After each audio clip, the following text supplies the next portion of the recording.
என்னென்ன கிடைச்சதா? ஒன்றை இழந்தால்தான் ஒன்று கிடைக்கும் என்பது உலக நீதி. புரியுதா? ஆ.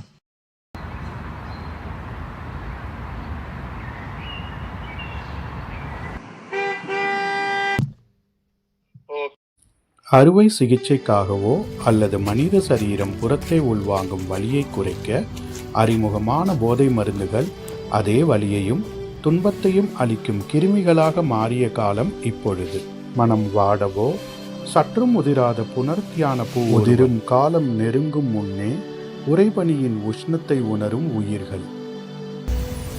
எவ்வாறு போதையின் சாயல் கொண்ட செய்தித்தாள் கழிவிற்கு போனதோ அவ்வழியே சேரட்டும் தேவையற்ற போதையின் அடிமைத்துவம்.